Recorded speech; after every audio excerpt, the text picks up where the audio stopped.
Good. I let people in. Hello, everybody. Oh, look at that cutie. Hello. Hello, everyone. Thank you so much for joining us today. Hi, Yariana. It's so good to see you. Hi, how are you? We're doing good. We're so excited to talk about your wonderful book. Oh, yay, I'm excited too. Yeah, this is gonna be great, and everyone else is here too. We're just gonna wait for a couple more folks to trickle in, and then we'll get started. We'll do introductions and all that good stuff. Hello.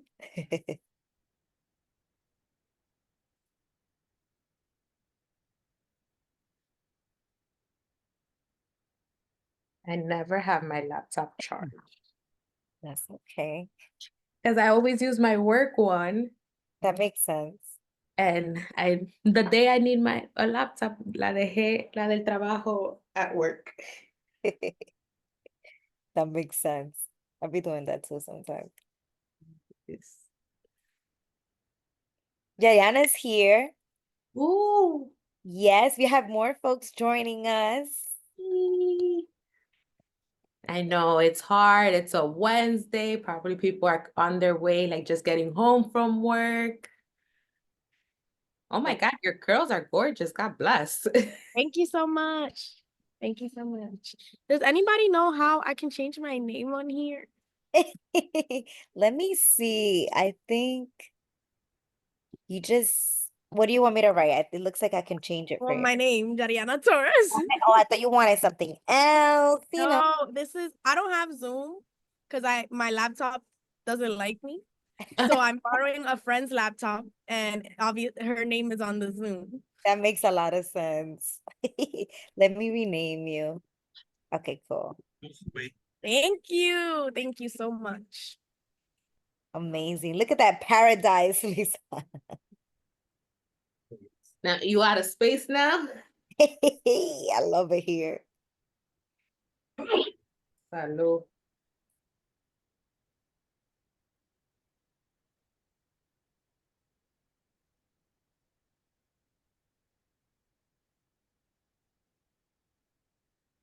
I'm seeing on the chat some.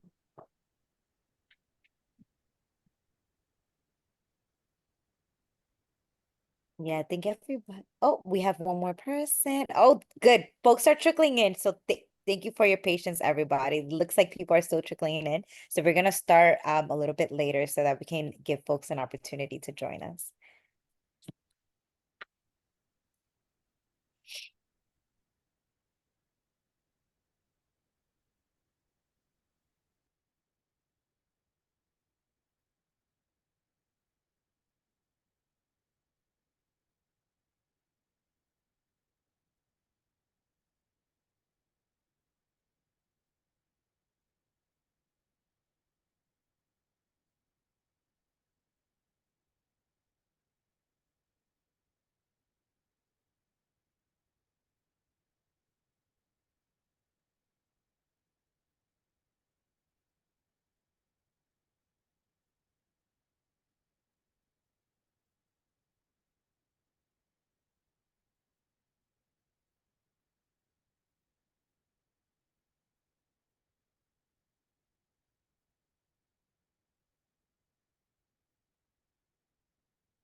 We have more folks joining. This is exciting. Dariana, just so you know, this is Cynthia's and I last day as our book club facilitators. We've been doing this for almost 2 years, well, a year and a half. And so this is our final book. And so we're so honored that your book is how we're gonna close out our time together. And we're just so grateful that you decided to join us today. I'm honored that you guys chose my book as your last one. It was appropriate.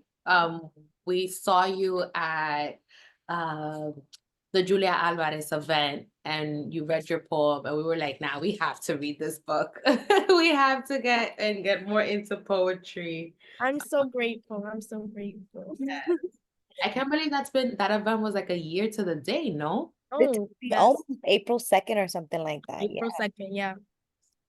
Yeah. So exactly a year. Every time I look back at it, I'm like, it's una locura, literally. Like, I can't believe I did that. Oh, that's beautiful.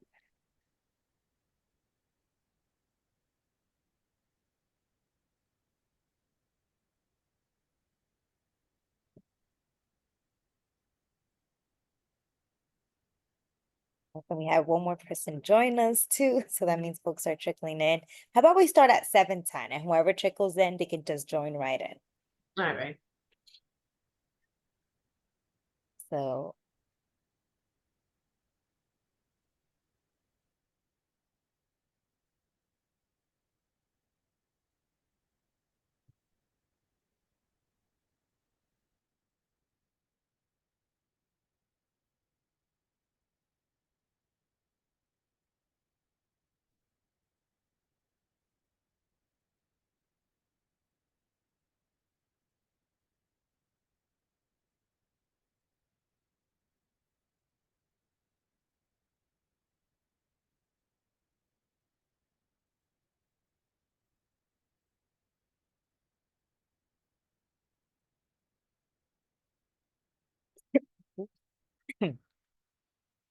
I love seeing some familiar faces.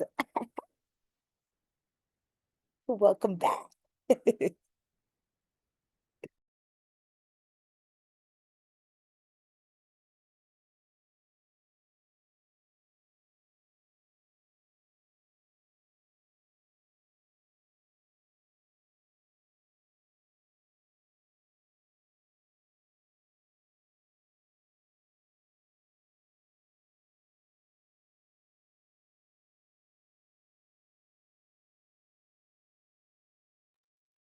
Okay, everyone. All right. So for those who don't know who we are, we're just going to start off with introductions. I am Cynthia de la Rosa, and I am one of the co-facilitators for Dominican Writers Association's book club. This is, like Lady had mentioned, this is our last one. We're excited that we are ending it with Yariana's book, and it's also April is Poetry Month, so it just felt like it was an appropriate book, and we're excited to be here tonight in conversation. Yes, thank you, Cynthia. Hello, everyone. My name is Lady Santos. I use she, her pronouns. And I am so excited to be here. Sad that this is our last day, but also very excited that we're in great company. And so super excited to learn a little bit more about everybody. To kick us off, we're going to turn it over to Yariana, who is the author of this wonderful poetry book that was made with so much love, and you can just tell through every page. And so, want to turn it over to you. Thank you so much. I don't have much to say. I mean, you guys read my book, so you know who I am, you know how I think, you know what I write. Uh, I always tell everyone, like, if you want to know who I am, like, just buy my book, read my book, and then we can talk. Like, you know what I mean? Like, it's truly like a gateway to my soul, like in the inner workings of my mind, you know? So, yeah, I don't really have much else to introduce besides the fact that I am a dancer. I've been a dancer for like maybe 12 years, and I'm in college. I just recently started. I'm a freshman in college. Oh, wait, I did not know that. Mhm. Oh my God, Thank congratulations. you so much. Thank you. Una inspiración. That's I amazing. Yeah, I published my book in March of 2023 when I was 16. Mhm. Wow, that's amazing. Yeah. When did you start writing? Can you recall when was the first time you wrote your first Yeah. poetry? I started writing in middle school when I was about 12 years old, and it would just be like in the back of notebooks, like during class and things like that. And I came to writing or uh spoken word poetry from a professor of mine, who was actually my gym teacher, and he subbed for one of my classes one day. He was like, "What are you doing? Let me see." And I showed him, and he was like, "Oh, well, this is really good. Like, you should, find a community where you can exercise this." And I was like, And so I started looking for communities, and I started working with StreamYard and then Dominican writers. And then I started to just like anything that would show up on my page, I would be there. Like anything that I would see on Instagram, I was in there. And after that, it really just developed on its own. Like it took a mind of its own. Like my work, truthfully, like a lot of people are like, oh my gosh, well, how have you done all the things that you've done? And you've, like you performed at the United Palace and blase, blase. But that wasn't me. Like my work just speaks for itself. Like truthfully, I can say that um the more that I shared, the more people would hear, and then they would encourage me like to either Beautiful. visit more events, or they'd hire me for gigs and things like that. Oh, that's so beautiful. Thank you for sharing that with us. I think, your those opportunities and you opening yourself up to that is so inspiring. And so I really appreciate you sharing that. So I think there's some folks in the room would love to learn a little bit about you. If you can introduce yourself, share anything about yourself. If you're a poet, please introduce yourself. If you have a book or anything like that, feel free to do that as well here. So whoever wants to kick us off with the intros. Yes, please, Dr. Angela. Angela, just Angela alone. Um, I just got back from Europe and I was chaperoning 33 kids. So I carried this book with me and two other books, and I gave them to the kids. I did not know you are almost a teenager yourself, Yariana. I wish I had known that, because that would have made your book even more interesting. So I took out the notes that I had taken, and this is what I have. I don't have the book here physically with me because I did give it away. Um, so you're a big inspiration for young people, because I've known through my career as a high school teacher and administrator kids who always wanted to write, and I have encouraged them to write, but I've never met a teen writer who's a published writer who's actually out there. I'm so glad. Yes. And I could only imagine the impact, like once kids know like how young you are, that their voices do matter, especially in a culture where sometimes it's like, and I don't want to call you a child by any means, because you're almost a young adult, or you are a young adult. But it's like kind of like you're meant to be seen and not heard, but you've been writing since you were in middle school, and you published this right before graduating high school, which is amazing. So a lot of kids or young teens can probably see you as a role model. I mean, I certainly hope so. I think by no means was it something like easy, but if you truly dedicate yourself and you put your heart towards it and you put your heart in it, like I will always tell everyone, my book is an amalgamation of everything I've been thinking since I was 12 years old. And if you truly knew that as you were reading it and dissect it, you would be able to pinpoint like, this poem sounds more mature. This poem, like there are actually poems in my book that I wrote when I was 12 and 13. And it's sort of like I picked and chose what to put and what not to put. But there's certainly parts of my book that I look back when I read it for certain events, and people are like, oh my gosh, I love that poem. And I'm like, oh, like I cringe, because it's like I know that I was 12 years old when I wrote that. So I'm like, oh girl, no.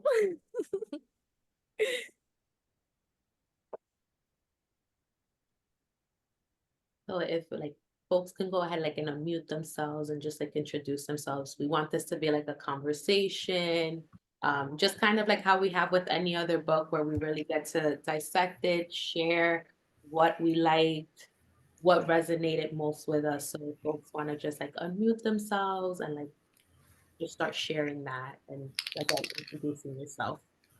Hi, can everyone hear me? Yes. My name is Dinah Garcia. Welcome. I'm here with my baby. So, I'll be popping in and out.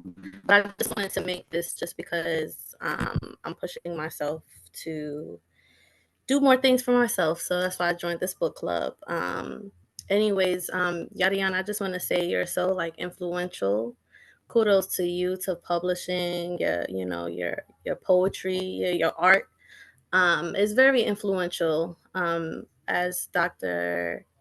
Angela said, I think with the youth, a lot of people don't know what's possible. We don't know what we don't know. So the fact that you published while you were in school, before you graduated, that's major. I went to college. I graduated studying biology, and I also know that being in school and working on a project outside of school is, that's a lot to juggle. But just in your poetry, one of your poets that were just very influential for me was the oxymoron. I don't know if you get that a lot.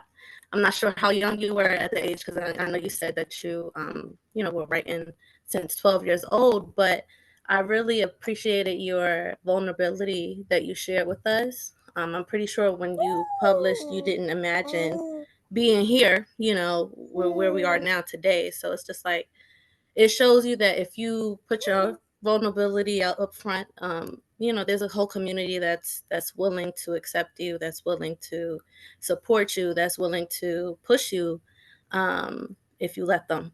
So kudos to you. I'm just trying to give you your flowers. I don't have a question right now, but if I do, I'll raise my hand back up. But yeah, that's a little bit about myself.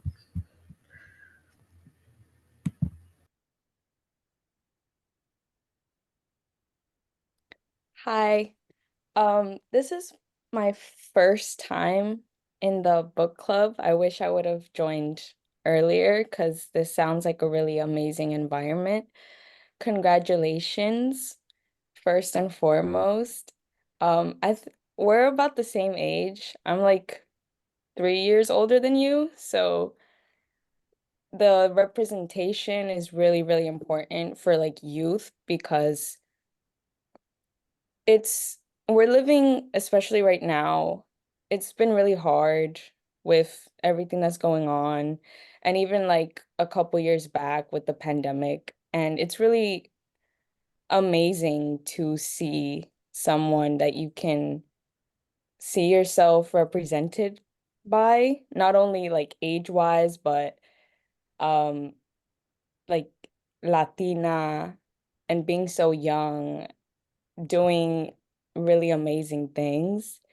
So my name is Julissa. My artist name is Jalui. So that's why I have Jalui right next to my name. But yeah, no, congratulations. You are doing amazing, and just keep going. This is really inspirational. You guys are warming my heart.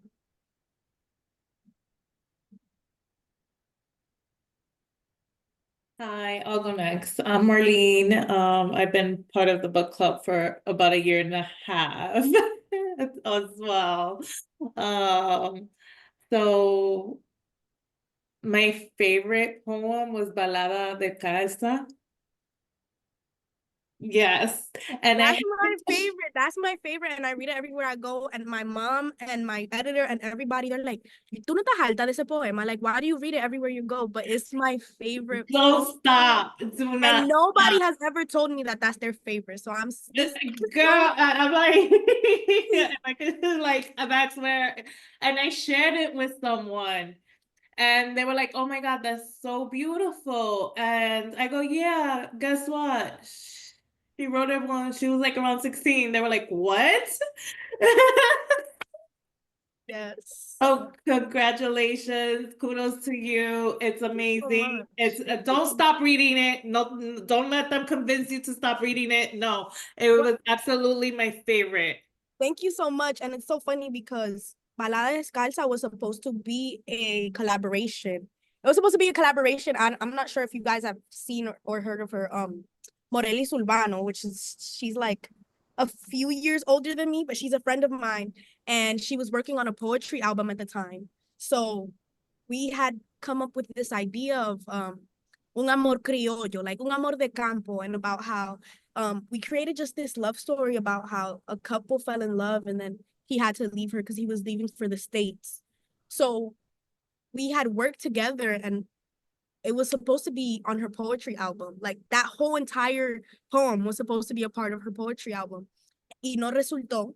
So the whole poem couldn't be part of her poetry album. And I ended up, I think, either writing something separate, or I think like the last few lines or something like that were part of her, were like a feature in her song. But when I was left with that poem, I was like, oh my gosh, ¿qué yo hago con esto ahora? Like, what do I do with it? Because I had such a specific, it was such a hyper specific vision.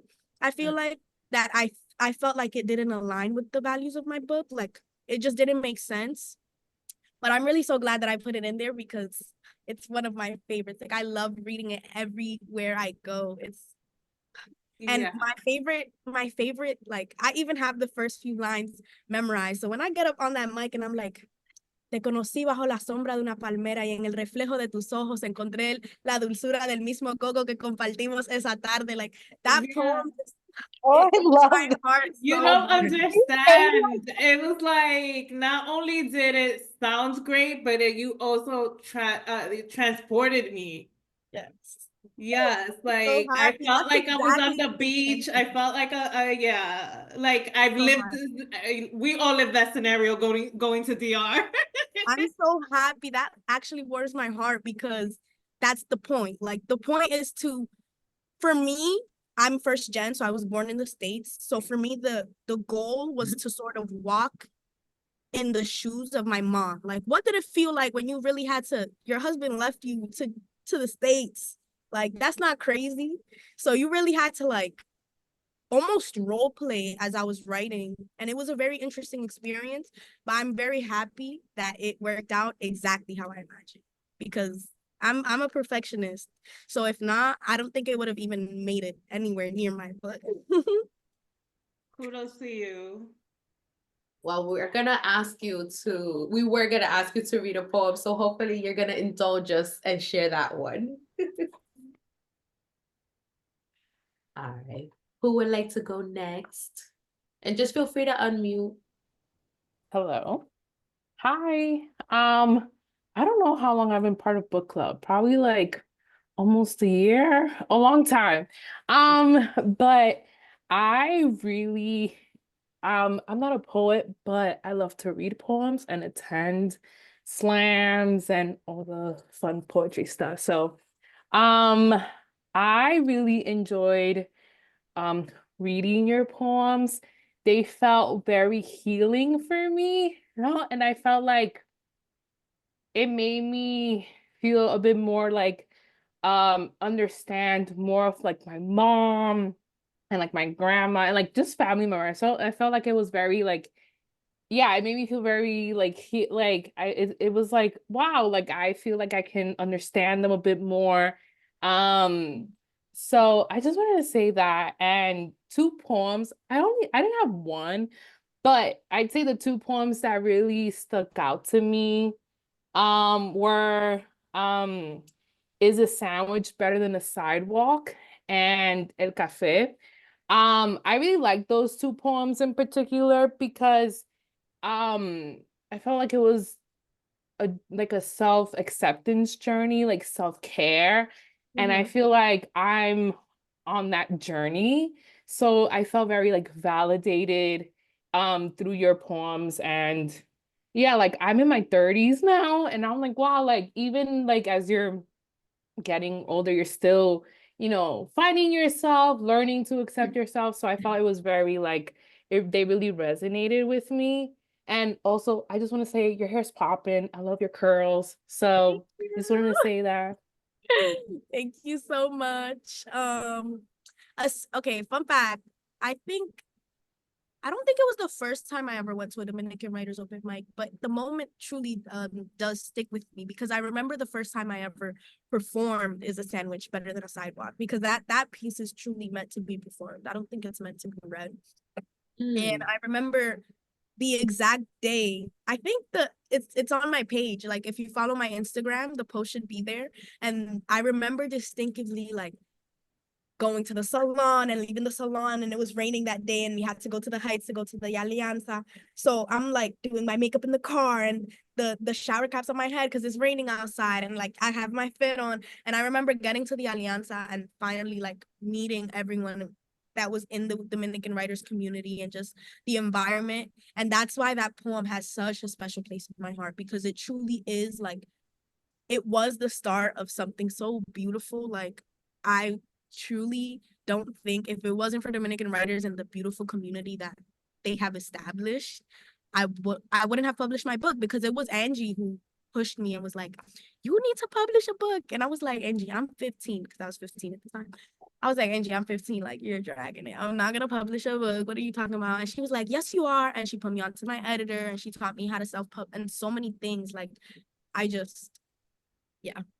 Yes, I felt that especially about like community from a cafe. I felt that like you finding yourself, and it kind of reminded me of this like concept that I learned about a few years ago, like ni de aquí ni de allá. So it's like Yeah. of like finding your community and trying to see where you're at and like belonging. So yeah, I loved it. Thanks for sharing your truth and yourself with us. Thank you so much. I love to hear your guys' insight on things, because I feel, as someone who's been consuming poetry for a long time before I was published, um, I feel as though it's difficult to sort of put my writing in a box. So I remember, when you're publishing, you need to like say like, what genre is this? Or like, should it be marketed to kids, to adults, to adolescents? And I was just so truly at a loss, because I just felt like there's so much going on in this book. Like, it's about generational trauma, and it's about ni de aquí ni de allá, and it's about being first gen, and it's about being a woman and puberty and going through it, and so many things that I was just like, oh my gosh, I don't know what to, like, how to describe this book or how to put it in a box, because it's not meant to be. So to see that it truthfully reached the right audience and is resonating with the right people just warms my heart, because that is exactly what I established. I mean, what I hoped to establish was like a community where, truthfully, when I was first publishing, I wanted it to be like towards girls my age, and like to heal the trauma before the trauma even happened. But then as I, went through the process, and I realized so many older women were resonating with it, and I realized like I'm healing people's inner child. Like, I wanted representation for younger girls that I never had. Like, I had I had very few, like very little representation in reading. I think, like, growing up, I obviously, like, the first time I ever read about a Dominican person in general in a book was The Poet X by Elizabeth Acevedo. So when I'm sorry, I sort of lost my train of thought. But yes, that is exactly what I intended, and I'm so happy that that's how you feel.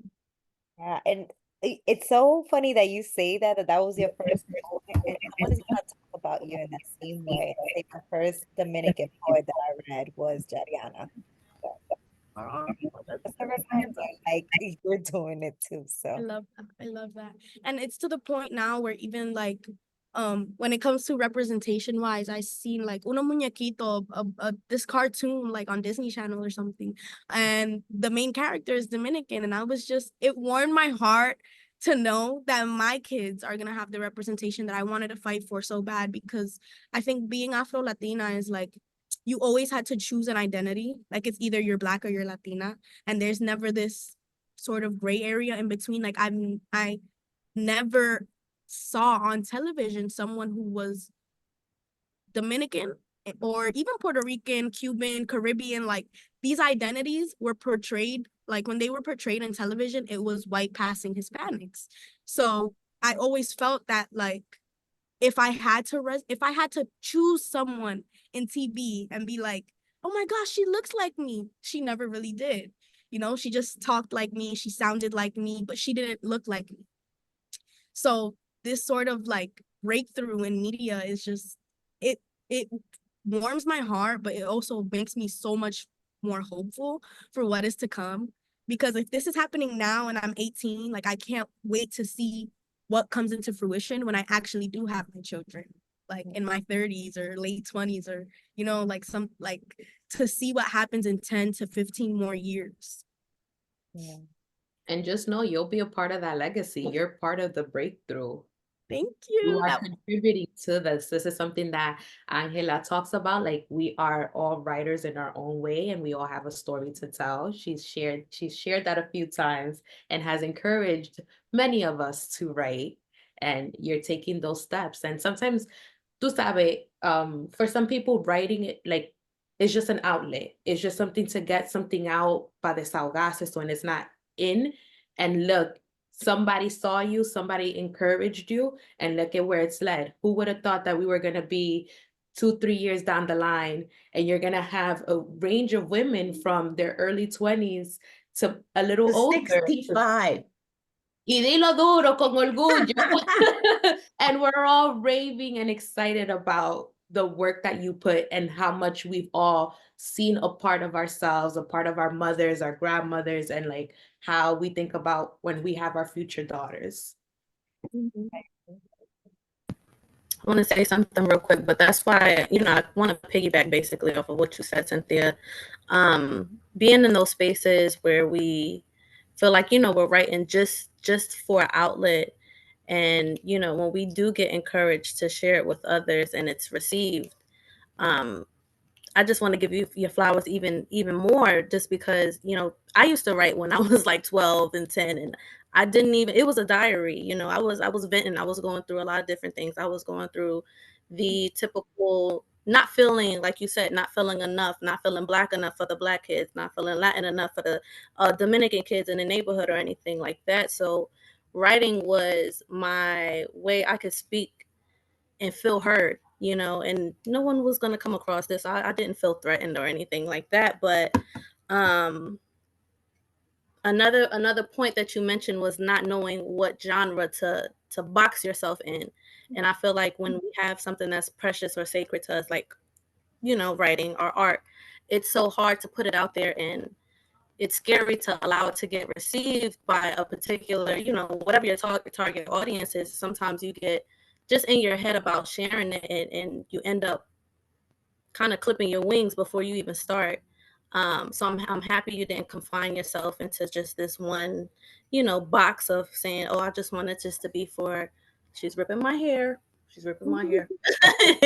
I just want it to be for, girls my age, or I just want it to be for people that look like this or people that look like that, just because I feel like your art is created for many people who experience generational traumas and generational curses, or just, just the different things that we go through that is not represented, like you said, that you see on TV. Like you said, like, watching Telemundo when I was growing up with my grandma, I didn't see people that really looked like me. I didn't even imagine that, that was a thing. I thought it was normal for the novelas to not have people that look like me, So um starting somewhere like here, like where you can be reached by many people reading a book, and it's easy for someone to read a book. um Sorry, come on girl, please. What was I saying? I'm sorry, I'm losing my train of thought because I got her. But starting with your book, and how many people, I'm pretty sure it's reached. I just feel like you're I'm sorry, I can't even continue because I lost my train of thinking. Yeah. The whole point is just thank you for, I'm sorry, was someone saying something?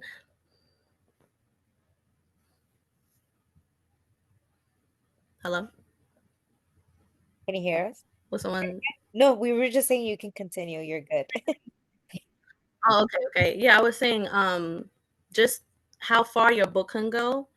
I feel like we need more content creators, more artists that's passionate about something, that's willing to put something in paper form, just because media is easy to reach, but the fact that you published your book, um that's going to be timeless. That's, when the internet goes out, God forbid, or the power goes out, your book is something that's still going to be here generations, past you. So I love keep going. that. That's beautiful concept.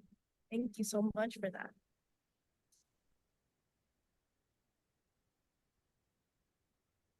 We're so excited. We haven't even gotten through the introductions. Anybody else would like to go? I know we have two more people left, but if you feel comfortable, you can just go ahead and introduce yourself. Hi, my name is Yanira Sanchez Rogers. I live in Tampa. This is my first time joining because I just found this book club and we don't have this over here. And I'm originally from New York, but I've been here long enough. And I'm buying your book. I haven't read it, but it sounds amazing. And I'm going to buy it for all my nieces because we need all of that. I try to be the advocate in the family that I didn't have growing up, right? The intersectionality of our identities and our existence that I'm not connected to. And so I'm on a journey of self-identity discovery in the Dominican diaspora. I just finished college. I'm in my 30s. So I'm looking at, I studied sociology, and my goal is to eventually get a PhD and focusing on bringing in those identities, like who we are at our core, like who we are, and like the assimilation that we were kind of forced into as first generation immigrant children here in the United States, and how we can live without having to prove who we are and our identity and our background, our ancestry, and all of those things. And so I'm very excited to read your poetry book. And I'm sorry? I said I'm excited for you to read it too. Yes, I'm excited. And I'm also on a journey collecting every book I can possibly find and have it as a library here to give out to people, and hosting book clubs and trying to build a good Dominican community and really Afro-Latino community here in Tampa, because the Hispanic community here is not inclusive with Afro-Latinidad. And yes, so I would definitely be bringing and introducing that to the people here. So thank you. And I'm excited. That's amazing. I think we have one last person. If you don't mind unmuting yourself. Okay, awesome. Hello, my name is Sally. I'm from Washington Heights.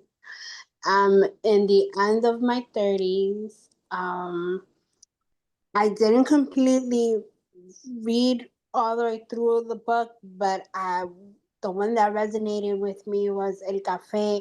It brought me back to my childhood.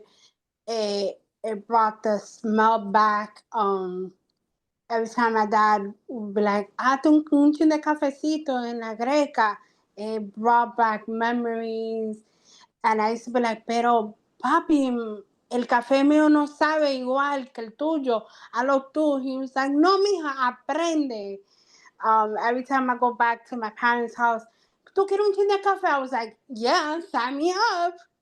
I definitely resonated with it. The first time I saw you, Danita, was in United Palace. You read an excerpt from your book, and that inspired me to get it every time I wanted. At first, I wanted to get it in Amazon, I couldn't.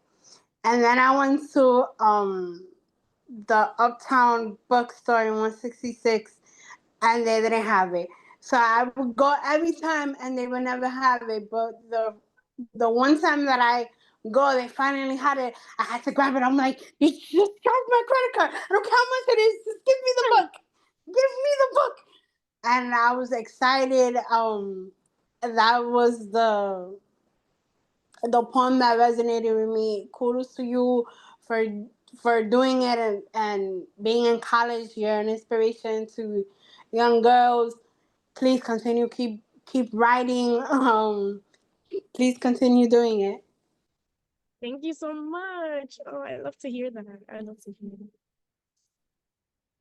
Thank you, everyone, for introducing yourself. Thank you for really being like sharing this space with us tonight.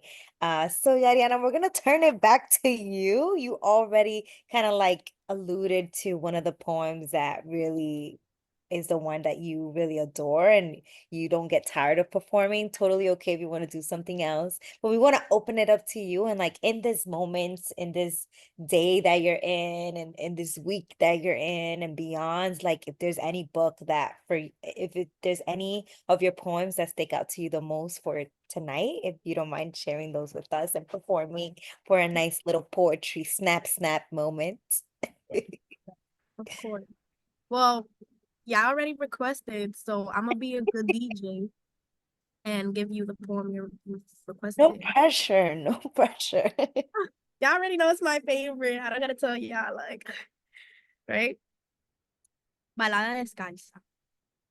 Te conocí bajo la sombra de una palmera y en el reflejo de tus ojos encontré la dulzura del mismo coco que compartimos esa tarde. Sé que te volveré a ver, así que toma este poema como un adiós. Bébetelo como un jugo de chinola y recuerda que te amé. Te amé como las hormigas aman las fresas y como las abejas aman las flores. Te amé con toda la naturaleza de mi ser y con toda la facilidad que Dios quiso. Amarte no se me hizo difícil, pero tampoco fue fácil. Por favor, entiéndeme cuando te digo que tus besos son como el agua salada del mar. Es divertido salpicar un poco, pero si me hundo demasiado, jamás volveré a subir. Después de acostumbrarme a tus ocurrencias saladas, todo me sabe desabrido. Tú hiciste que mi mundo se vuelva insípido y todo se siente incompleto sin la dulzura de tu risa. No entiendo cómo tu sal sabe dulce, pero sí entiendo que es hora de irme, lejos de ti y lejos de nosotros, hacia un río para buscar agua fresca. Necesito refrescar mi paladar y tratar cosas que no sepan a tus labios. Me duele decir las palabras que hieren como un cuchillo en la espalda, pero no soy yo. Eres tú. Tu amor es una cárcel. Tú eres una prisión y aunque me tomó mucho tiempo tomar la decisión, quiero ser libre. Libre de ti y tus labios, libre de cómo yo soy cuando estoy cerca de ti y de cómo tú eres cuando estás cerca de mí. Every time I read that, I just feel like a weight off my shoulders. It's my favorite song ever. Thank you, thank you, thank you. Es una bachata. Yes. Cállate que the beat. So remember I told you guys que I had originally written this for my friend's poetry album. Yeah. It was a bachata beat. So when you guys are done here, if you want to take a little bath, a little shower and relax, in the background play Amor Criollo by Morelli Solvano featuring Yariana Torres. And although this poem may not be there, it is essentially the same concept. How old were you when you wrote this? Oh, this was one of the more recent ones. I was about 16, 15 when I wrote it. And your parents didn't beat you up? No, my parents, okay, so my mother and I, My parents would have, but I'm a different generation. my mother and I, we have an understanding. So firstly, my mother was the one who brought me to all my open mics. But she also knew, like my mother and I talk about everything. And I always told her, a lot of these poems, a lot of people are gonna think that it's about a boy, but a lot of these poems are about friendships. A lot of these poems are about other relationships that I've observed as a child and certain dynamics that I shouldn't have been observing. And, things like that. I'm not going to tell you every single poem in here is about that. Some of these poems may be about a boy, I don't know. But, that the concept that people have that, oh my gosh, like she's 50, like I've always told everyone, let it go, because one thing you will notice when you're reading my book is the thoughts that I was having when I was young were very mature, and I was dissecting the entire world around me. Like I could see people in relationships and I would be like, that's not what that's supposed to be. Like this it's not. And I would put myself in their shoes and I think like, okay, if I was them, what would I say? How would I fix this? How would I mend this? What would I be thinking? What would I be saying? What would my actions be? And that's where a lot of the poetry or the love poems or the breakup poems in my book come from, like the ones that aren't about self-acceptance and self-love and things like that. It's so easy to just role play and put yourself in someone's shoes and sort of be empathetic and think like, what are they feeling? How does it feel? Like it's so easy to judge and say, pero ¿por qué ella no deja ese hombre? Ese hombre la maltrata, la pega. But how about if you put yourself in her shoes for a second and truly dissect, like, why is she there? Certain things like that, they would always just interest me when I was younger. And that is where a lot of the inspiration of my writing would come from. Can I make one last comment? Yes. I can't wait to see your writing in another 10, 15 years when you actually learn how to write. Because right now, this is just you. You were born with that gift, but you haven't learned to purposely put in metaphors, symbolisms, onomatopoeias, any of that, you haven't really learned that, which you will in college and then graduate school, hopefully. And then I can see you becoming a laureate poet someday. Amen. Lo recibo, lo recibo. I declare it in the name of Yeah, Jesus. because right now it's just raw and all of that is there. And because I used to teach literature, so I can't read anything unless I'm looking for the literary elements. And that's exactly what I wrote in these notes. And when my students said, why, are you analyzing her poem? And I said, no, but that's how I read. And that's really, all of that is in your work already. Amen. Oh, thank you so much. I'm actually, this surprises a lot of people, but I'm not going to school for writing. That's not my major. I'm going to school for public relations, and I'm considering doing a minor in journalism. Just because yes. You should. I'm considering doing a minor in journalism just because I've recently become obsessed with research, and not essentially doing research, but analyzing research, writing papers about research, choosing to integrate research into our daily lives. It has immensely interested me how global warming is impacting the fashion industry and how people can predict fashion trends based on global warming and vice versa. And certain things like that have truly sort of opened my eyes to this like world of journalism that is completely untapped. Like, journalism is no longer just doing press and taking pictures and going and chasing a story. Sometimes the story is like right in your face on your lap. And that's what journalism is at times, choosing to, highlight the stories that aren't told. Yeah.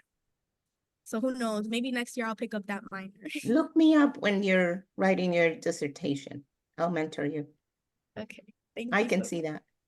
Thank you so much. Can I just say, yo estoy temblando right now. Like, I'm in awe, first and foremost. I think I said it already, but I'm gonna continue saying it. Representation, like we were talking about earlier, is so, so important. And that, you reading that poem, and then how you were just talking about how you analyze things at such a young age. I feel like this is such a Dominican women like experience, having to grow up much faster than is probably, I don't know. I feel like even with my friends, we we grew up much faster than we should have. We knew things much more quickly. Yeah. We saw things that we shouldn't have. We knew things that we shouldn't have because of the dynamics of like, like generational trauma, the things that happen, the things that we're not supposed to talk about, the things, it goes deep, but I just saw myself in you when you were talking about that, and then you reading the poem, just like, again, just continue doing what you're doing, because you are you're doing it right. You're really reaching the people that you're supposed to, and it's necessary. And I think right now, like, I'm definitely gonna be the one to introduce this book to my friends who don't who haven't read it. So keep doing it. Keep doing what you're doing. Thank you so much. Thank you so much. And I think you brought up such a great point and a great theme that I think I want to like go back into. I think this idea of adultification in our communities, based on, what we're exposed to, what we hear. Like, mira, tú tienes que escuchar, calla, pero no digas nada. No es para ti hablar, pero tú oye, pero calla. And so that idea, that secrecy that exists in our community, kind of like contributes to that silence, that we're not able to express what we're digesting, but we just have to take it all in, right? And then we don't know where to put it. Sometimes our parents are so focused on surviving, especially in the United States, that oftentimes there's this blockage of exploration that happens, that we are left to explore on our own. And I think that idea of adultification, we lean on our friends and folks around us to kind of teach us how to navigate the world because our parents don't have the capacity, or many of our parents, I don't want to speak to for everybody, but from what I've noticed, I have not been able to develop and critically analyze a lot of what I've been going through because of that like the adultification happened on its own, right? It happened because I've had to like either like raise myself or even raise my siblings in this world because there's a huge disconnect from my parents having to survive a new world, a new space, and us trying to navigate ourselves. So that was a great theme that you brought up there, because it really does resonate with kind of like many of our paths. Sharing. I'm so happy everything is like truly resonating with everyone the way that I intended. Yeah. Just quickly to piggyback off of, is it Lady? Lady, you got Lady. it. That's a pretty name, like that. Thank you. You're welcome. So just like what you just said about like, we grow up faster than we needed to, than we should have, I should say. But then we're also lost at the same time, right? Because our reality is not our parents' reality, and us trying to figure out. And I feel like me being in my 30s and in therapy and dealing with all the stuff that nobody dealt with before, I'm just now getting the courage to do this. I write a lot too. I've written a lot of, I do a lot of research, which is why I study sociology and what you mentioned about journalism and discovering other things that are like, it's almost like a domino effect. Everything's connected. It is super depressing, but it's so important and it's enraging. And so doing that and trying to also navigate and trying to really rediscover who actually I am and also building community with the right people who actually understand, because there's a lot of people that I've met here who are of Dominican descent and also other Latin American countries, but they still have the mentality of what we had to grow up in. And so it's also hard to connect on that aspect of like, to us, like, oh, tuta, like, you're doing the most right now. Like, you need to get over, like, it is what it is. And it's just like, I've constantly been going against that grain. And so my relationships with family, my mom and my sisters, we don't, it doesn't exist. And so this is like me trying to rediscover. So I'm like, I just ordered your book, so I'm so excited for it to get here. Just ordered it. But yeah, so just to, so I'm glad I came in and was able to join you guys today. This is cool. Like, I like-minded people. Love that. Thank you so much. Can I say that I also like another poem? It's called the one you called Negra Bella. Oh, I love Yes. I really like this one because I felt like my grandma did the same thing to me, in the sense like she'll like always comment on my pajon, and then over time, as I just kept embracing myself, like who I am, she started to accept it. So it kind of reminded me of that as we live in our truth, sometimes people may see it and sometimes they may not, but I think it made me have more compassion in a sense for understanding like the way she grew up, but also knowing that I also need to be myself. So trying to live in those like that duality, in a sense of like understanding her, but also trying to do me, be me kind of thing. So I really, really like that poem as well. Yes, I love that. I had to relocate really briefly because bajo el sol, there's no more sunlight, and I was sitting in front of my window.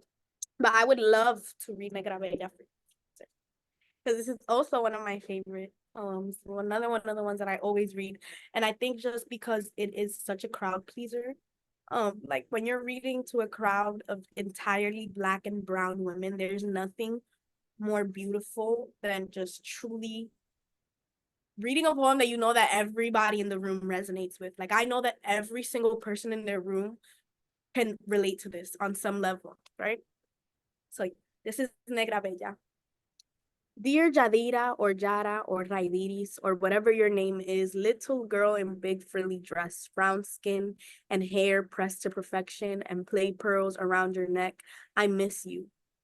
faint and foreign cousin at the party sitting in the corner. I used to want to get to know the bony elbows and scrawny legs, to learn how to walk and talk like you, how to spell prima and primo in your head. I spell it negra, bella, negra, bella. Do you know what that is? The embodiment of a beautiful Black girl with honeydew lip gloss dripping off the flower of your lips. I want to teach you and embrace you. Maybe you'll learn how to spend Saturday mornings under the sun and not under a hairdryer. Embrace that green brown is everything. Turn the típico all the way up, sway your hips to the rhythm of your negritud. But don't tell grandma that you've replaced rollers with cornrows and perms with deep conditions. Simply say, look, abuela, and watch her stare at your scalp with fireworks of curls springing forth. Don't let her see your hair undone or give her a reason to say that you look like a bruja. Abuelas be quick to stereotype, and you know that. Present yourself to abuela prim and proper. Show her you know how to cook, dance, and clean, but tell her you're not gonna do it for no man. She might look at you funny, but she's gonna agree after a while. An unnamed little girl, little girls, multitud de negras bellas. I love you. Stay you, forever and always, Yaya. Which is me. I'm Yaya.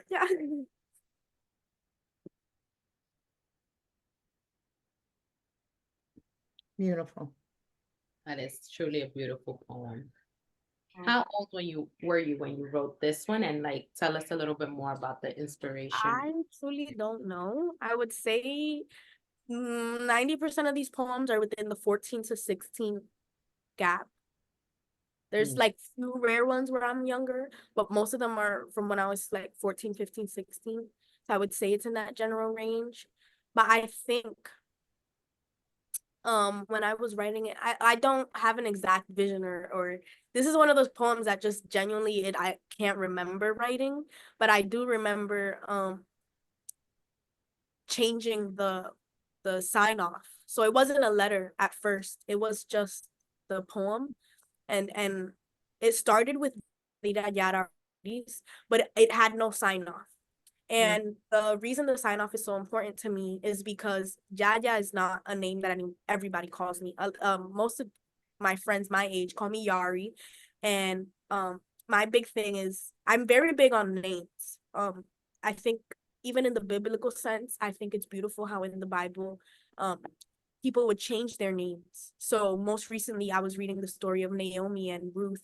And when Naomi comes back to Bethlehem, she says, don't call me Naomi anymore, for it means pleasant. Call me Mara, because it means bitter. And she had lost her husband and her two sons. So I always felt that what you allow people to call you is truly important, right? And I would never let anyone, my name is Yariana, not Yariana or Yariana, or like I truly was, ever since I was young, I'd be like, if you can't say it, just call me Yari. Is Yariana or is Yari? And there's no in between. And Yaya is a very, very like hyper, like nobody calls me Yaya, just my family, like nobody at all. So when I added that sign off, it was sort of like, maybe not to anyone else because no one else knows the lore, but to me it felt almost as if I was extending a hand out to my readers, like we're friends, we're family, like you're the fact that I'm allowing you, I'm signing off my letter to you as Yaya is like we are sisters, you know, we are accountable to hold a certain level of sisterhood to each other, if that makes sense. Like we have responsibility within each other. And I think that's truly what I was trying to portray is like, I'm your big sister. Like, lean on me, ask me questions, come to me. I'm here for you. Like, I want you to know, like, you know, but yeah. That's Beautiful.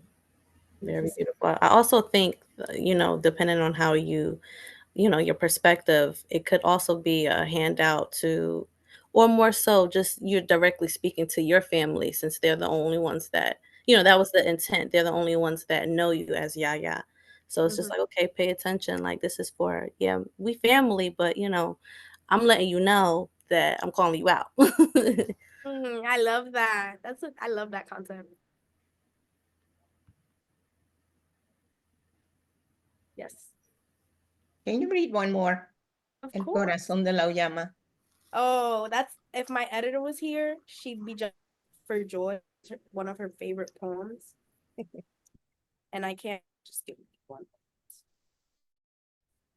Corazón de la llama. El corazón de la llama solamente lo conoce el yo. Now translate out. There's no definite answer. You could get or pump or squash, all similar but different. ¿Cómo la llama conoce su corazón si ella misma no se conoce? Si cuando se cambia la lengua, ya se cambia su ser, que antes era infinito.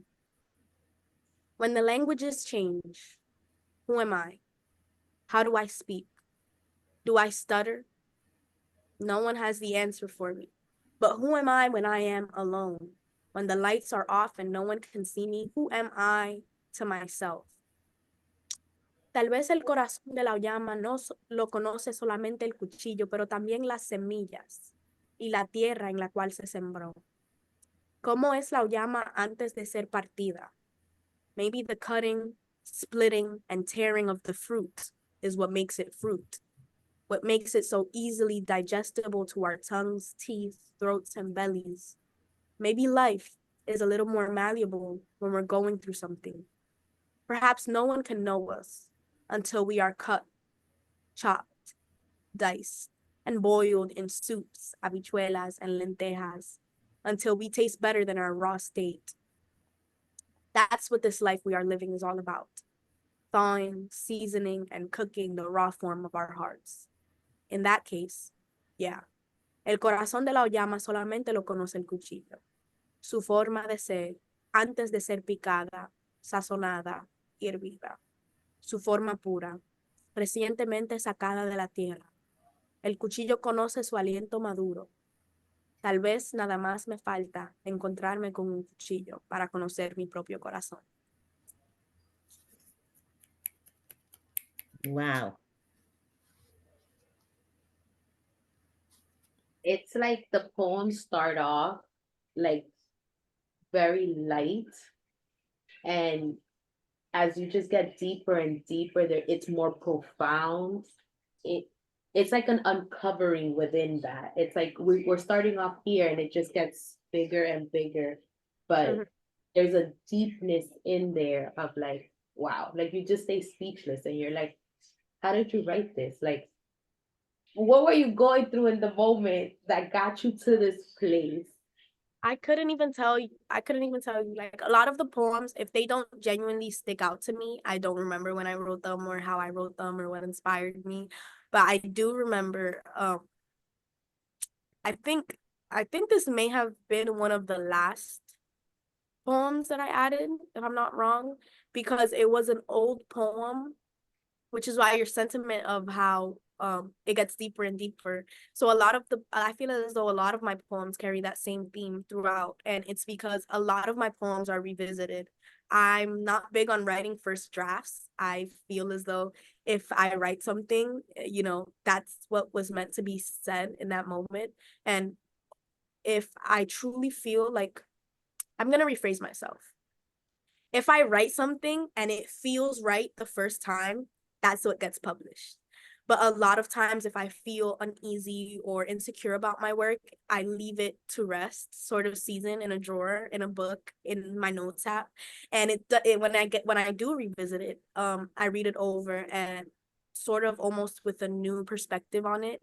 So I can either choose to, continue the light path it was going on or go deeper, or maybe I'm going to use that as a metaphor for something else. Maybe I'm going to flip the script and turn it on its head. I think truly as a poet who's a perfectionist, at least, I've always said this to anyone who's a perfectionist: when you don't feed your perfectionism, it becomes procrastination. So when you feel as though everything needs to be perfect and you're not producing perfect work, you just procrastinate and you procrastinate and you procrastinate and you procrastinate and you don't want to touch it again. But the act of choosing to open something old and revisit it and finish it is so beautiful, because it allows you that sort of depth of like, Like the perspective was narrow. It was sort of tunnel vision. And then when you come back to it and give it that perspective, it's sort of widened. And now you can look at it from a wider standpoint, from like, that's like if I'm reading something up here, I'm like nearsighted, I think it's called, where I can't read up close. But when I get back, oh, I could read far. Like I could read those signs on the highway that are super far. But it's all about where I'm standing, if that makes sense. Like, you know, certain people need to be up close to see. They need to see exactly what the vision was, and that's how they produce their best work. But I personally feel as though that gap, like one of my best poems, or I think is my best poems, which is funny because no one ever says it's their favorite or it stood out to them, is Sion Papi. Sion Papi took me 2 years to write. I wrote Sion Papi and it was like, I don't know, maybe 5 stanzas or 4 stanzas. And it's the heart of my book. It's like 3 pages long or 4 pages long or something like that. And that's because I kept coming back and coming back and coming back. And I would not allow myself to read it or publish it until it felt right. And the way that that I read it for the first time was such a beautiful experience because it was my first ever time at the New Yorican. So I got to read that at the New Yorican for the first time. It was the first thing I ever read on that stage. And I felt as though it was so inspiring. It was just, it only felt right for that poem to go in the middle of my book, to be the heart of my book, which technically it's not. Like there's a few more poems at the end than in the beginning, but to me Sion Papi is the heart of my book. It's the meat and potatoes. It's like, it's what you may not have came for Sion Papi, but you stayed for Sion Papi. Like that's one of my favorites, and it's truly because I took the time and the dedication to make sure that I was comfortable with it before I published. Yeah.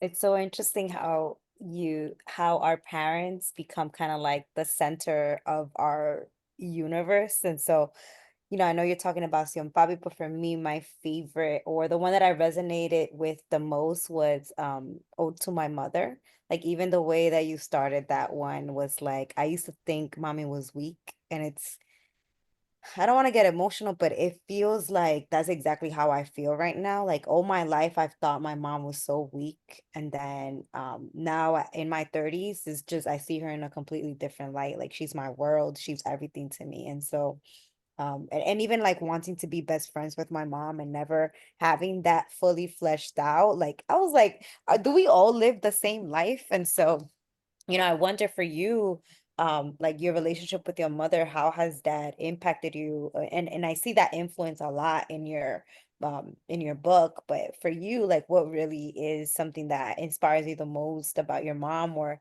what parts of her have you been able to adopt within yourself and that you I see? think, yes. Um, my mom always says something to me, and at first it used to frustrate me, but she has always said all my life, tú eres la versión perfecta, tú eres la mezcla perfecta entre lo bueno de tu papá y lo bueno mío. Does everybody speak Spanish here? I should have said that. I should have asked that before. Yes? Un Okay. poco. Yes. So she would always tell me that, always, always. And it used to make me so mad because I was like, girl, like I don't see it, but if you see it, okay, period. And my mother and I never had a close relationship until I was going through the process of writing my book, and I learned that my mother used to be a poet, and that her and my father would write each other like love letters and love poems and things like that. So yeah, I am a poetic lineage, but yeah, so my relationship with my mother wasn't really established until I started going to these open mics. And that's really when we just were like, okay, we need to have alone time. We're driving to these open mics. We're driving back. I'm reading my work. Like, you guys have read it. Like, this is some serious stuff. Like, my mom's in the audience, like, damn, she just aired out our business in front of this whole, like, 100 people audience, 50 people audience. So that truly is when we were able to grow up and have conversations that I don't think I could have had with her when I was younger. Just because, like, how you gonna take a 12-year-old seriously when, like, you know what I mean? So I think it's certainly something that matured with age. And just the other day, my mom and I, they recently got a new apartment. So I went to go visit it, and just the act of going to visit your mother's apartment is so weird because I don't live there. So it's like we sat down and we had a conversation and we were crying, and I was just, I realized like I had written it, but I never told her to her face, like, you're one of the strongest women I know. And I told her, and we started crying and we were talking, and it was like 1 hour, 2 hours, 3 hours, and we were just talking until like 1 in the morning. And I think that to truly have a relationship like that with your mother, it changed my perspective on life, because I don't have a big sister. I'm not close with many of my older cousins. My mom may not be first gen, but she certainly has a lot of advice and a lot of wisdom and a lot of insight on so many things. And I'm just so glad that I get to be on the receiving end of all of that. And although sometimes, uno nunca aprende en zapato ajeno, you gotta make your own stumbles and trip on your own. I'm glad that I don't have to suffer everything she went through, and that she's there to tell me, like, don't do that, don't talk to him, don't get that job, that eso no te va a convenir, like, eso no te va a convenir, like, things like that is like, oh yeah, like, thank you, because I wouldn't have gotten to that realization on my own. But yeah.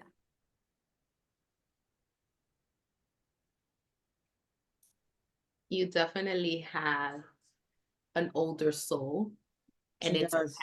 and it's apparent in your writing, but also just being on the Zoom and the way you express yourself and the awareness that you have is just like, it's beautiful to see and hear, truly. Thank you. I just want to say one more thing. Um, Earlier with the El Corazón de la Llama, I haven't eaten yet, but my mom, she made habichuela today, so I'm not gonna think of auyama the same way ever again. Every time I see one or eat one, it's gonna be like I'm just gonna get transcended back to this moment. But also on the topic of moms, I definitely relate to that. It's I don't know. I'm right now, um, I'm 22. I'm the youngest of three sisters, so I definitely had like two older moms, I would say. Like I've had three moms my life, like my entire life. Because I was always the one who was given everything, the hand-me-downs. Yo era la ñoña, la más chiquita. But yeah, I only got really close to my mom now. And so yeah, I relate to that. I relate to like not really being close at all when I was younger. But the older I get, the more I realize like my Dominican women are just so strong. Like they have to go through so much and we don't even know. Like, so I relate to that. I relate to what you said. I love that. Thank you so much for your input.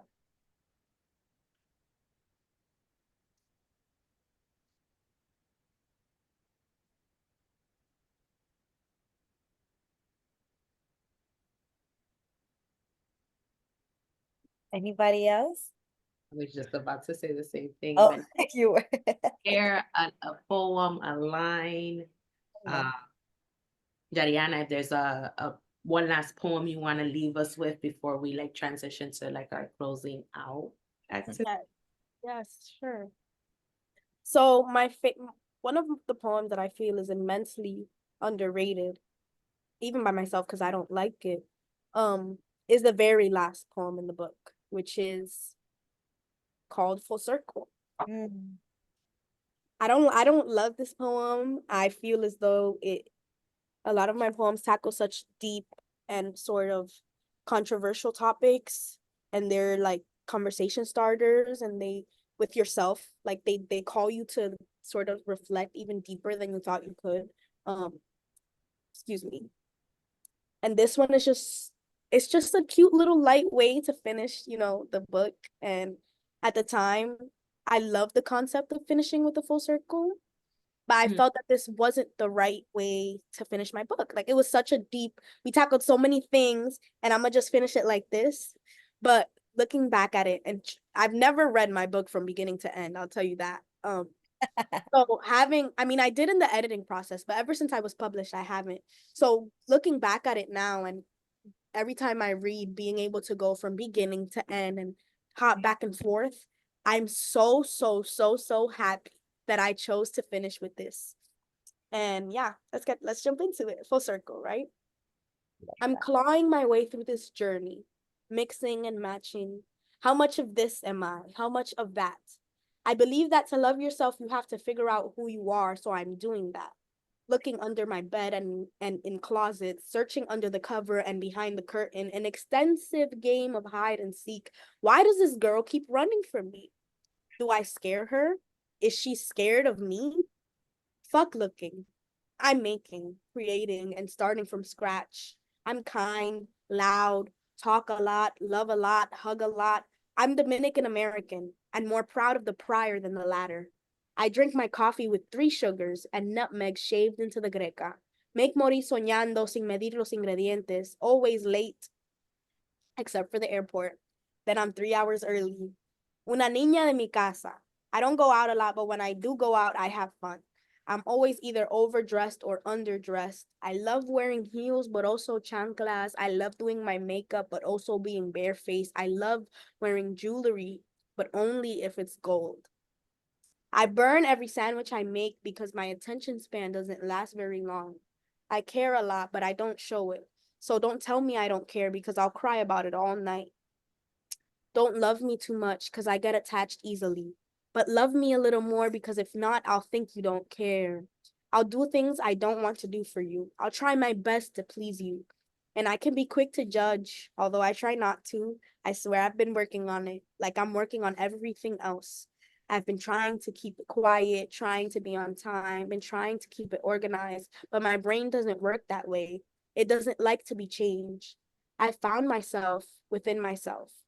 This is me. I still got a lot more digging to do. I got to know me, and now I get to love me and be loved by me. I've learned what love is. It's not perfect and it's not pure. There are fights and brokenness and arguments. There's hate and shame and guilt. You have to take it apart and put it back together.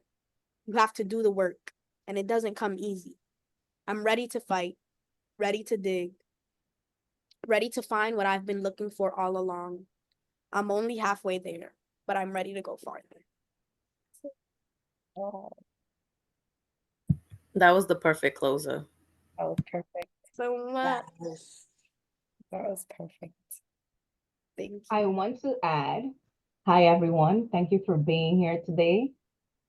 I'm Angie. Mhm. I want to add that Yariana is one of my proudest moments of authors that I've mentored and assisted to publish. Um, because she's just phenomenal. This girl spent like a whole year coming to our open mics.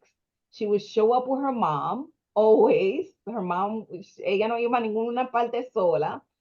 And then llegó un punto que ya yo estaba alta. And I say this because I was like, I stopped her at the last open mic that she came through. I think it was at the Yonkers Library. And I'm like, Jariana, why haven't you published a book? Like, I was just like, why have you not put something together? And she was like, I have no idea how to do that. Like, what do you mean? And I said to her, reach out to me. I'll give you a consultation and I'll teach you how to put your book together. Um, she came with her mom and her dad to the consultation over Zoom. Because they were trying to make sure that I wasn't gonna scam her. Yeah. They were trying to make sure que yo no era una charlatana, Yeah, we look back at it now and we laugh, but it was trying to take advantage of her daughter who probably doesn't know anything about this process and maybe I was gonna charge her like $6,000 or something, some crazy stuff like that. But it was so nice because her dad came in and her mom, and I was like, whoa, I was not expecting them. And I explained the process to them, and Yariana was like, yeah, I want to do it. And then I connected her to her editor, and they got to putting the book together. So, one of my happiest moments was to finally see that book come to fruition because I knew that you had it in you. Amén. Um, and your book has done so well. Last year we took her to DR to participate in the Dominican Book Fair along with a few other poets. And she did such a great job. Her whole family came through. Esta muchacha conoce gente. Yo tengo familia que llegó del Cibao. But Del aside Cibao from llegaron a la that, capital. yeah, aside from that, Yariana has performed in spaces that you guys have no clue about. She's been to City Hall to perform. She opened up for Julia Alvarez and Angie Cruz last year at the United Palace. Um, and that all came from her publishing her book and us putting her out there and pushing her. I think your first performance that you did was for an event. Somebody called me from a PTA and were saying, look, I have this Dominican politician in the Bronx. She's hosting an event. What was the event for? Was it Hispanic Heritage Month? It was Hispanic Heritage Month. I remember And getting she's the call like, from Angie. she's like, I know it's last minute, but I need a poet. And I'm like, what?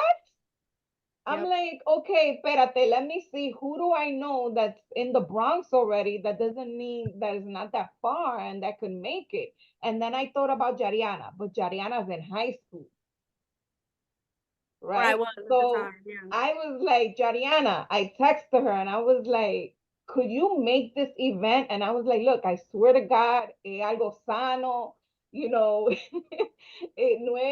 algo del otro mundo. It was a community event that the politicians were putting together to celebrate Hispanic Heritage Month. And it was under the councilwoman de esa local, and it was in Monroe College. Yeah, I remember that.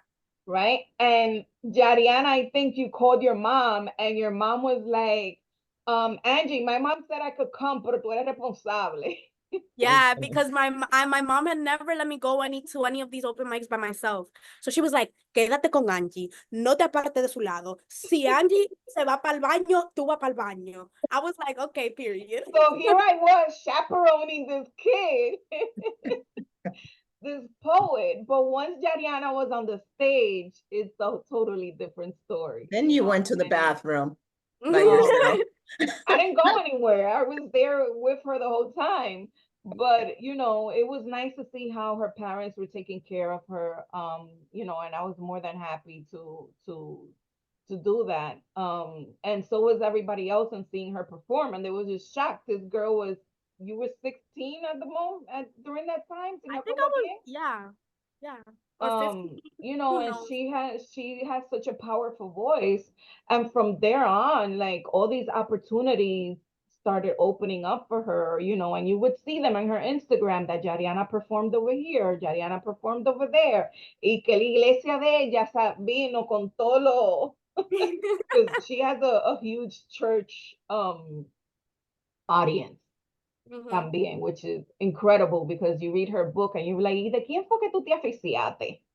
But Si tú no, supieras que todos los temas que tú has Yariana tocado. nunca se ha enamorado, señores. Okay? So all these books, all these poems have nothing to do with a love interest. Another male companion or anything like that. It's all metaphorical, and some of it is about her dad and whatnot. But I just wanted to say how every day I'm more proud of the young lady that you've become. It's a true joy to see you blossom as a poet, and now you're in college. So now I look at you and I'm like, oh my God, she's in college. But and I'm so glad that you all enjoy this book because it really is a gem. And I hope that you share it with other people It's bilingual, so you could still, buy it and gift it to folks. Y ya, me voy a callar. Oh, you're good. This is the perfect way. Go ahead. Oh, go ahead, girl. Go ahead. You got this. This is your No, book we club. were just gonna say this is the perfect way to, I think you ending with your story, with your final poem was perfect with the full circle. And so we're gonna leave it at that. But we just really want to thank everybody for joining us for our final book club of the year with us. And so we really want to thank you for spending this evening with us, and Yariana for all your thoughtful ways that you brought us together. So really thank you so much. Thank you. I'm so honored to be the very last person that you guys picked. You guys have brought me so much insight. You guys truly changed my perspective about what I felt I was doing in the community. Just to hear you guys say that the book touched you and resonated with you, or even hearing each individual poem that resonated with you guys and how it resonated, and to know that that's exactly the intention that I had while I was writing it, it truly just warmed my heart. And, as we spoke about earlier about representation, like it truly made me feel like I was a part of I am and will be, God willing, a part of the representation that I felt that I lacked growing up. And yeah, I'm so grateful for all of you and your insights. And I only hope that from here we go up. Thank you. Well, this is an inspiration. Thank you so much. Yes. Yeah, and folks, this is just the last book club that Cynthia and Lady will be facilitating. The book club is not ending, just in case, no confusion. Okay, and once again, ladies, I am so appreciative of you two. Expect a gift in the mail because I'm really grateful. Like I said before, that you took this out of my hands because I cannot take on another task. And for those of you who don't know, and I'll also share in the group, Angela here will be leading May's book of the month. We will be reading Mother Archive by Erika Morillo, which is a memoir about the disappearance of her father during the Balaguer era, and how that disappearance affected her relationship with her mother. It is it has a lot of generational trauma and whatnot in the memoir. Very interesting read. So I hope to see you all here next month with Angela. Oh, we will be joining. That's it. And anyone who's interested in ever facilitating a book club, there is a form that you could complete, and I'll be more than happy to review. Okay, all the information is on the form. I'm going to share it in the group, and if you know someone or if you yourself want to become a DWA book club facilitator for a year or more,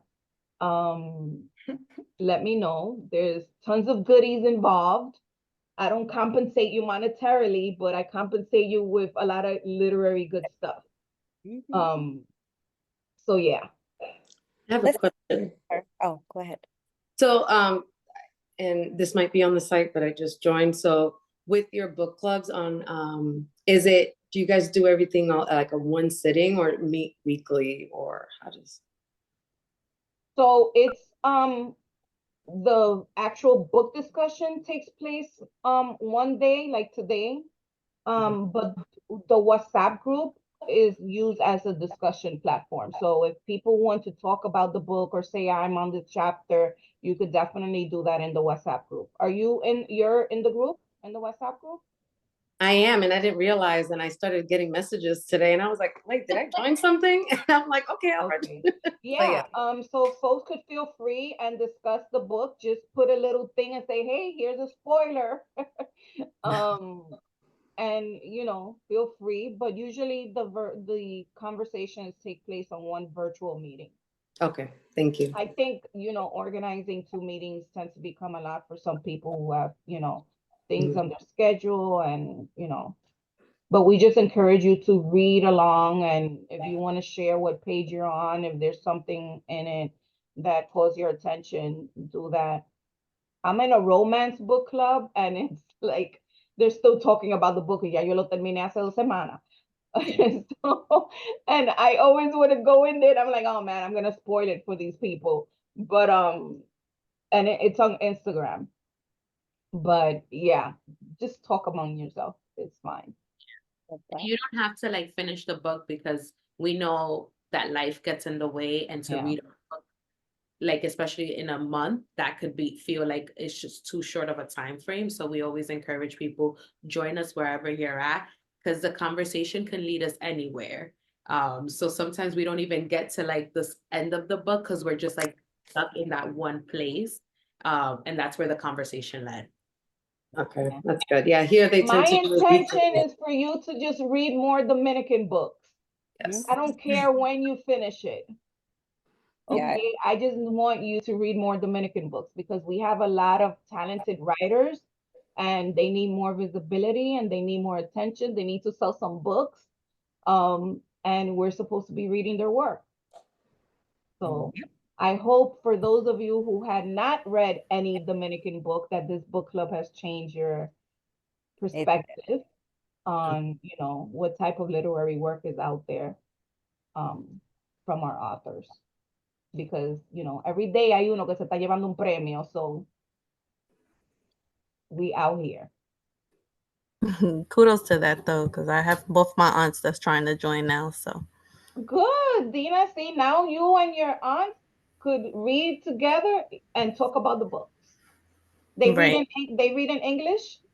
They read in English and Spanish. Okay. I'm the one who hablo un poco, so I'm still Okay. trying to learn. So you see, if your aunts are joining, I would have your aunt start with Angie Cruz, How Not to Drown in a Glass of Yeah, I Water. sent it to them so they could start in for next month because Okay, they can't. that is They told my. me a little too late. I need to put together a starter kit. That's what I need to do for our tias. I have this school. We have a book club in a school, and I had the principal.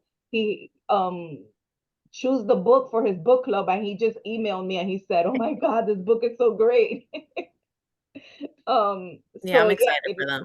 a lot of people really enjoy that book in Spanish and English, and the audio book in English is phenomenal. Phenomenal, yes. It I is good. highly recommend the audiobook.